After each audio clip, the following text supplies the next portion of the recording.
श्री सीतारामचंद्राभ्याम नमः। श्रीमद् वाल्मीकि रामायण प्रथम खंड।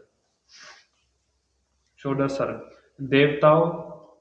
देवताओं का श्री हरि से रावण वध के लिए मनुष्य रूप में अवतरित होने को कहना। राजा के पुत्र श्रेष्ठ यज्ञ में अग्नि कुंड से प्रजापत्य पुरुष का प्रकट होकर खीर अर्पण करना और उस खीर खाकर रानियों का गर्भवती होना। तदनंतर उन श्रेष्ठ देवताओं द्वारा इस प्रकार रावण वध के लिए नियुक्त होने पर सर्वव्यापी नारायण से रावण वध के उपयोग उपाय को जानते हुए भी देवताओं से यह मधुर वचन कहा। देवगण, राक्षस राज रावण के वध के लिए कौन सा उपाय है जिसका आश्रय लेकर मैं महर्षि के लिए कंठटक रूप में इस निशाचर का वध करूं? उनके इस तरह पूछने पर सब देवता उन अविनाशी भगवान विष्णु से बोले, प्रभु आप मनुष्य को रूप धारण करके युद्ध में रावण को मार डालिए।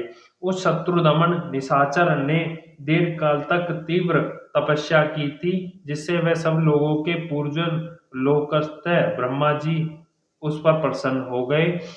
उस प्रकार संतुष्ट हुए भगवान ब्रह्मा ने उस राक्षस को यह वर दिया कि तुम्हें नाना प्रकार के प्राणियों से मनुष्य के सिवा और किसी से भय नहीं है।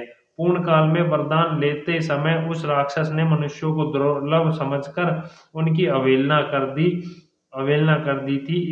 इस प्रकार पितामह से मिले हुए वरदान के कारण उनका घमंड बढ़ गया है।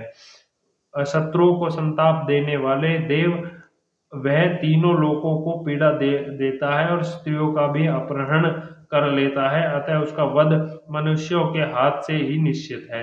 समस्त जीवात्माओं को वश में करने वाले भगवान विष्णु आपने देवताओं की यह बात सुनकर अवतार लेने में राजा दशरथ को ही पिता बनाने की इच्छा की है। उसी समय वे शत्रुसूदन महान तेजस्वी नरेश पुत्रहीन होने के कारण पुत्र प्राप्ति इच्छा से पुरुश्रेष्ठ यज्ञ कर रहे हैं।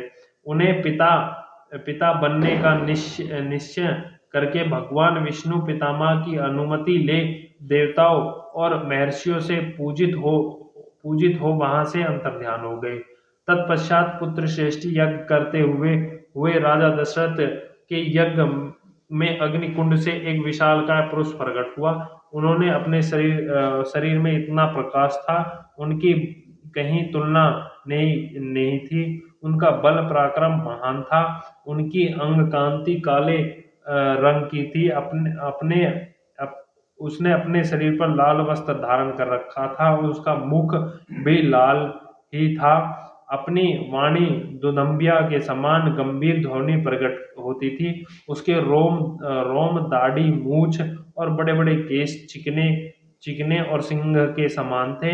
वह शुभ लक्षणों से संपन्न, दिव्य आभूषणों से विभूषित, शैल शिखर के समान ऊंचा था। वह तथा गर्वीले सिंह के समान चलने वाला था।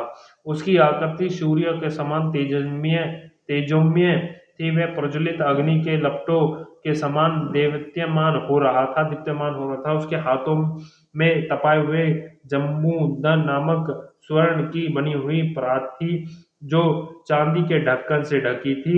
वह परात थाली बहुत बड़ी थी और दिव्य खीर से भरी हुई थी। उस पुरुष के स्वयं अपनी दोनों भुजाओं पर इस तरह उठा रखा था मानो कोई रसिक अपनी प्रियतम पत्नी को अड़ में लिए हुए हो। वह अद्भुत परात मायावी सी जान पड़ रही थी। उसने राजा दशरथ की ओर देखकर कहा, नरेश्वर, मुझे प्रजापति लोकों का पुरुष जानो। मैं प्रजापति की ही आज्ञा से यहाँ आया हूँ।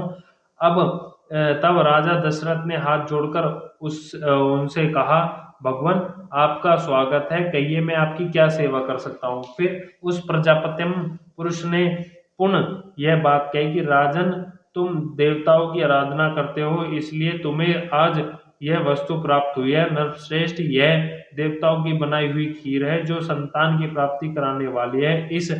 इसे ग्रहण करो, यह धन और आरोग्य की वृद्धि करने वाली है। राजन, यह खीर अपनी योग्य पत्नियों को दो और कहो तुम लोग इस खीर को खाओ। ऐसा कहने पर उनके गर्भ से आपको अनेक पुत्रों की प्राप्ति होगी, जिनके लिए तुम ये यज्ञ कर रहे हो। राजा ने प्रसन्नता पूर्वक बहुत अच्छा कहकर उस दिव्य पुरुष की दी हुई दान देवानंद से परिपूर्ण सोने की थाली को लेकर उसे अपने मस्तक पर धारण किया। फिर उस अद्भुत एवं एवं प्रियदर्शन पुरुष को प्रणाम करके बड़े आनंद के साथ उनकी परिक्रमा की। इस इस प्रकार देवताओं की बनाई हुई इस खीर को पाकर राजा दशरथ बहुत प्रसन्न हुए, मानो निर्धन को धन मिल गया हो। इसके बाद वह परम तेजस्वी अद्भुत पुरुष अपना वह काम पूरा करके अंतर्ध्यान हो गए।